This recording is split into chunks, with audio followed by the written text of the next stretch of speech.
Hey everyone, thanks for clicking. So I want to get into, if there is indeed an election, nothing happens between now and then and it gets canceled, why this election doesn't matter. Whoever wins, we lose. And I just want to get into to the people out there, well, what are you going to do about it? I have an idea. I would like to show that to you right after this to be the end of the video. But first of all, let's talk about, if we're going to talk about the elections, talk about the candidates. Let's talk about Obama first. Okay, these are numbers from the Republican Senate.gov website, and if nobody, if you don't like these numbers, challenge them. Find accurate numbers if these aren't accurate, and correct me if I'm wrong.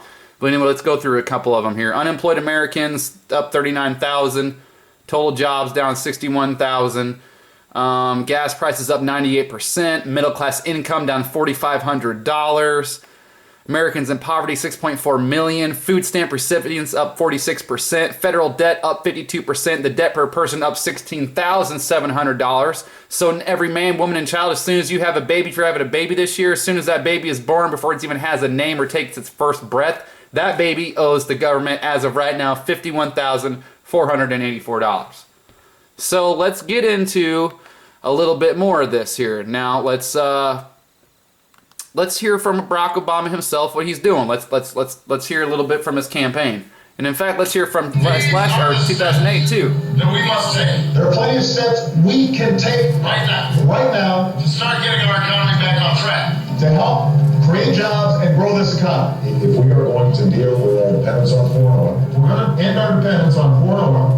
We'll recruit an army of new teachers. I want to recruit an army of new teachers. make college affordable. Make college more affordable. Solar and wind and biodiesel. Solar and wind and biodiesel. To repair our crumbling roads and bridges. We've got crumbling roads and bridges. At a time when so many people are struggling to keep up. A moment when so many people are still struggling. Finally meet the challenges that we face as a nation. As we look ahead to the challenges we face as a nation, This is our time to put our people back to work. To put more people back to work. tonight, more Americans are out of work. We still got friends out there and family who are looking for work. More of you have lost your homes. All across America, there are homes that are still underwater. We don't know America's going through tough times right now. We've gone through some tough times. We will rise or fall. We rise and fall as one nation. As one nation. As one people.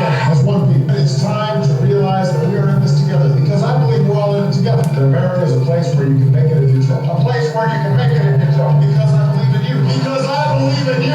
Your hopes. Your hopes. Your dreams. Your dreams. Knock on some doors for me. Knock on doors with me. And make some calls for me. Make phone calls with me. If you are willing to work with me, If you're willing to work even harder than this election, then I promise you. then I promise you change will come.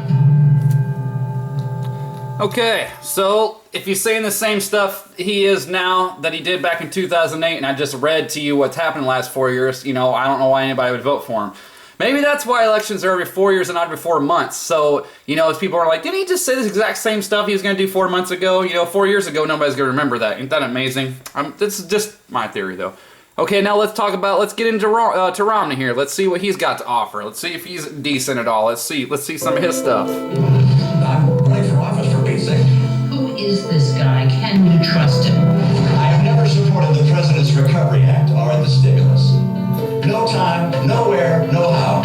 I think there is need for economic stimulus. You're only allowed a certain number of flips before people begin to doubt your character. The big issue with Mitt Romney has been the issue of abortion. Has he flip-flopped on abortion? I will preserve and protect a woman's right to choose. The right next step in the fight to preserve the sanctity of life is to see Roe v. Wade overturned. He was pro-choice, then he's pro-life. Or he flip-flops again, just like he did on abortion, just like he did on Ronald Reagan. Look, I was an independent during the time of Reagan-Bush. I'm not trying to return to Reagan-Bush. The principles that Ronald Reagan espoused are as true today as they were when he spoke them. There you go again. You remember Mitt Romney? He invented Obamacare before he was against it. Well, that's what we did in Massachusetts, and that is we put together an exchange, and the president's copying that idea. I'm glad to hear that. Obamacare is bad news, and if I'm president of the United States, I will repeal it. I don't think I've ever hired an illegal in my life. We hired a lawn company to mow our lawn, and they had illegal immigrants who were working there. Flip-flop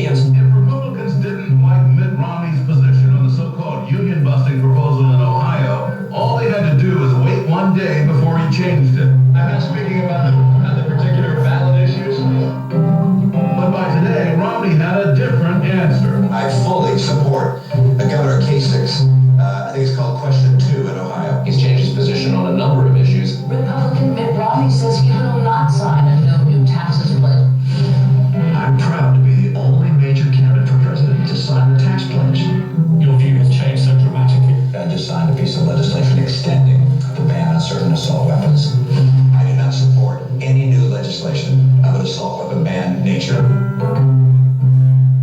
Experts. So my thing is, you know, that can go on for minutes and like another 2 minutes, but I'm cut it short for this video's length purposes. And the thing about that is, right, imagine if you were like a new voter, never heard of that dude in your life, and all of a sudden you watch that. How would you have any idea as a new voter, or even as a, you know, period, I've never heard of Romney, how would you have any idea what that man stands for? How would you have any clue?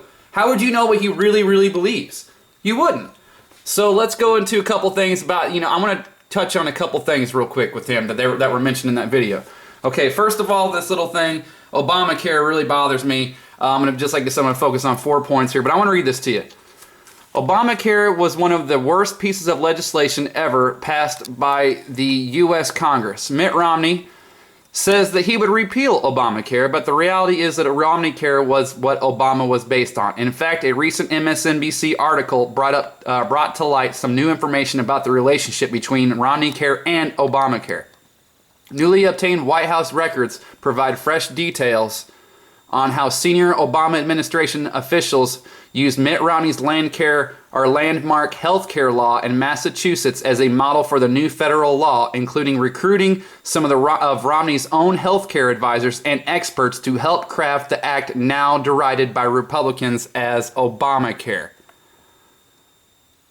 The records gleaned from White House visitor logs reviewed by NBC News shows that that senior White House officials had a dozen meetings in 2009 with 3 healthcare advisors and experts who helped shape the healthcare reform law signed by Romney in 2006 when the Republican presidential candidate was governor of Massachusetts. So this healthcare, people say the Republicans are going to it's not going to be turned over if he wins. It's his idea. Let's get down to government spending, because I got 4 things that I really want to touch on that are problems. Healthcare is one of them. 4, or the second thing. Sorry, that number 4 around there threw me off. Government spending in Massachusetts increased significantly under Mitt Romney, an advocate of smaller government. He most definitely is not. This was especially true for the last 2 budgets passed under Romney. In fiscal year 2006, government spending in Massachusetts increased by 7.6%. In fiscal year 2007, government spending in Massachusetts increased by a whopping 10.2%. We have a government spending problem, so obviously this man's also not going to take care of that. I want to touch on guns. I know everybody knows about, you know, from watching their video about he's helped do guns. But this was banned guns in Massachusetts. This is from Carl Denninger, marketticker.org. You guys might know him. He comes on RussiaToday.com a lot, or even on Russia Today, the channel, a lot. And this is from the recent presidential debate. Not the last one, but I think the one before it. And he was throwing a fit because, as you can see, son of a bitch, Romney just said he was able to get both sides together and pass legislation to ban weapons in Massachusetts. There you go, folks. You heard it right out of his mouth. The jackass has no respect for the Second Amendment. If he can get both sides of the aisle to agree, he has not changed his mind. He was given the clear opportunity to repudiate his signing statement on the assault weapons ban in Massachusetts, and instead of doing so, he just re-endorsed his previous position on national television. So he's willing to ban guns. And my last one here will be the big one that I don't know if everybody's heard about, which should. I'll just let this, oops, this is not going to pull it up. I do another thingy thing. But this is from Freeport, Illinois. There was well, I'll just let the video explain it to you. It's pretty awful. So jobs aren't going to be doing too well for Romney either if he happens to win. So anyway, there you go.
Yeah. Ain't that great? So his little Bain Capital company that he's all a part of took jobs from the USA and shipped them over to China. So that to me is not those. I'm just gonna quit right there. Anyway, and by the way, I'm gonna have the actual videos all underneath. I had to kind of cut and paste them and download them myself and show them to you through my media player instead of the websites because my computer can't handle it all. So the full versions will be below in the description box in case anybody has any doubts on anything. So I do apologize for the quality, but there is nothing I could do. I had to do that to get this video out. Okay, so anyway, so those, people might be wanting to know, how come? Why would they do this thing? How is this, if they knew the one were gonna, be any good, why are they doing it? How are they doing it? Where's the motivation, the inspiration, if you will? This is a chart of all of the candidates, their donators. And as you can see, if you go through here, it's kind of hard to see because it's kind of far back. But Mitt Romney, Barack Obama, and George W. Bush all have had big donations from the same big banks. Morgan Stanley, JP Morgan Chase, Citigroup, Bank of America, Goldman Sachs. Every one of these guys, Republican, then Democrat, then Republican, and then Democrat. And then they give to all of them. It's right here in black and white, well, in blue and black. It's these guys all get donations from all the same banks. That's why nothing ever changes. Okay, now let's talk about the actual. Election. Let's talk about fraud in the actual election. Now let's just start this whole part out with my favorite quote from one of the presidents here, FDR. Where is this quote? This is a whole page of quotes. Where's my favorite one? Where is it? Let me see it. It's Boom, there it is. Presidents are selected, not elected. I'm sure he didn't mean that. I'm sure that was just coincidence or just, had nothing to do with how I just showed a table of all the candidates having been donated by, or being supported by all the same major banks. But, all coincidence, I'm sure. I apologize for the sarcasm. Okay. Okay, now let's go to another video here, and I want to show you exactly how an election might be rigged. And how anybody, I'll save that question after this. Mr. Curtis, would you please state your full name for the record? My name is Eugene Curtis.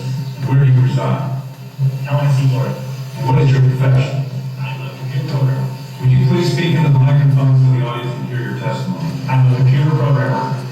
Mr. Curtis, are there programs that can be used to secretly fix elections? Yes. How do you know that to be the case? Because in October of 2000, I wrote a prototype for Congressman Tom Feeney at the company I work for in Oviedo, Florida, that did just that. And when you say it did just that, it would rig an election? It would flip the vote 51-49. Whoever you wanted it to go to and whichever race you wanted to win. And would that program that you designed be something that elections officials, like the county boards of elections, could detect? They'd never see it. Mr. Would you answer that question once again? They would never see it. Okay, that video is 9 minutes long. I'll put it all underneath. I apologize for the quality of the audio, but if you didn't hear it, that was a computer programmer who was asked by a congressman to build a computer program that would rig elections, and it would do it by flipping the vote 51-49, whoever you wanted to win. And the rest of that video, he gets in the details of how he did it, how, and more the who, what, wins, where's, and why's, all about it. So it's a fascinating video, and it's even better to watch because did you hear that part right there when he said they never see it coming, or how would they track it? They wouldn't. It's pretty fascinating to listen to the reaction to the crowds. You can hear some like oohs and ahs and gasps. So how could anybody, after watching that, this was a congressman, this happened, a congressman that asked this man to do it. That man did that in Florida. This happened. So how can especially after seeing that, how could anyone have any certainty that there will be no frauds in any of the elections this time or later if there are any? Now let's get to a little bit more. Let's do a little bit more. A little bit more voter fraud here. Election fraud. This is a good one. Hey, that's your record up. Next record up. This is State Representative Debbie Riddle. She authored the bill that would require voters to show a photo ID. Bring the ballots, record vote. It's all about integrity. But the integrity of one person, one vote doesn't apply at the legislature. We found many lawmakers vote more than once. Take a look. Riddle votes, turns around, votes again for State Rep Kimball. Rewind. And watch the man on the screen. Hawkins goes to vote for Merrick, but Hancock is faster.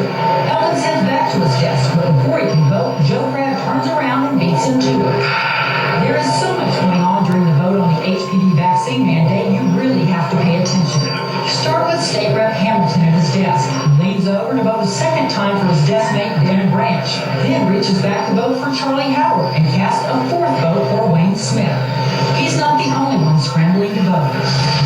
Rewind the video and take a look at the top of the screen. State Reps West and Phillips both lean over to vote for themselves and their desk mates. Phillips votes a third time for Christian. On the left, Donna Howell votes for State Rep Bo. State Representative Dunham didn't have to leave his chair to cast 4 votes. One for himself, then for Coleman, Martinez Fisher, and then Vesey.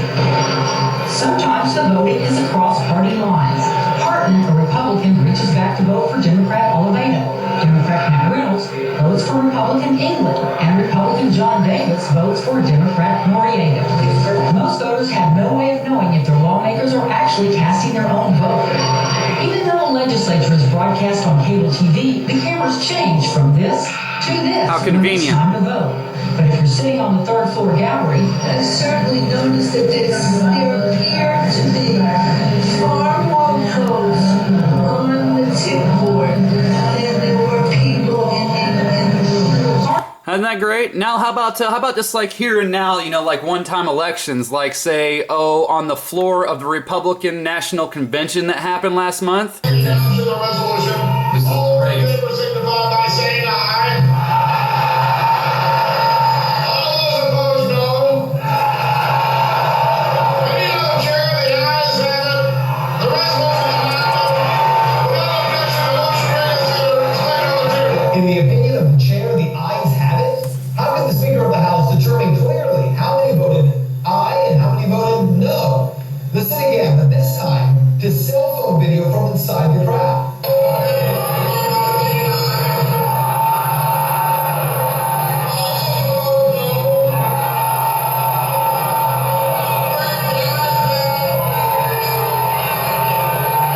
Or maybe there's a good reason, a really good reason, that made her claim the ayes had it. Today, incredible cell phone video was released as delegates stood by and videotaped the teleprompter. You got it. Boehner was reading from. You got that right. Make this video full so you can read along for yourself. Yes, indeed.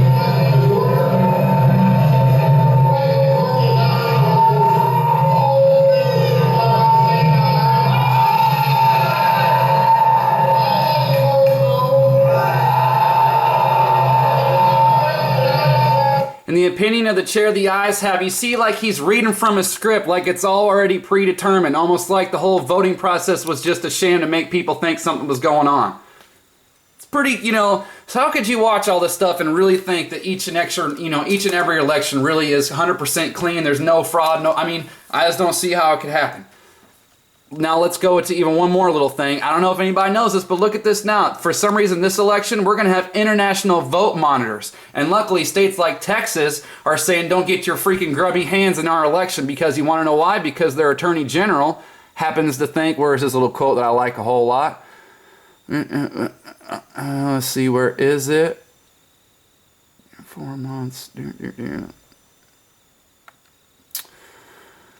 Oh, sorry. Well, either way, I can't remember where it is. It's somewhere in here.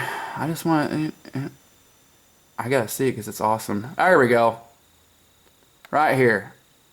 Our concern is that this isn't some benign observation, but something intended to be far more prying and maybe even an attempt to suppress voter integrity. You think so? I mean, why are you going to have international hands inside in a United States election anyway? I don't know. Anyway, and then this doesn't help either. You know, conspiracy theorists like myself, when stuff like this comes out, well, I don't even need to say when and where this came from. This is on the video. Here you go. I'm sure a lot of you have seen this by now. This is very interesting as well. dog is that? That's his right son. And he's going to move across. What part of can you give me an idea what part of the dog that is? Up on his like thigh, of his leg. Obama wins 43% to 40%. 2012. Poor dog. On top of the stitches, had to wear that lampshade. You know, is that for real? Is that what that was? Or is that really the presidential election results leaked, you know, a month early? I don't know. Who knows for sure? I doubt it. Do I really think that there's the exact count and everything? No. But how do I, but I mean, it doesn't help. Stuff like that being leaked on TV, it doesn't help unless they're just seriously doing it to poke fun and really to just make fun and mock the conspiracy theorists, which I guess is possible, but doesn't that seem kind of ridiculous that they would take up live airwaves just to basically play a prank? So, like I said, is that really what that was? No idea. But it does not help. It really doesn't help. And so my suggestion, what should we do about it then? Or what am I going to do about it? Because that's what I always ask. What are you going to do about it? This is what I suggest we do. And you might want to ask yourself, how come you haven't heard more of this story? Almost like there's been a blackout on it. Might make you want to ask yourself, why has there been a blackout? Why have I not heard about this?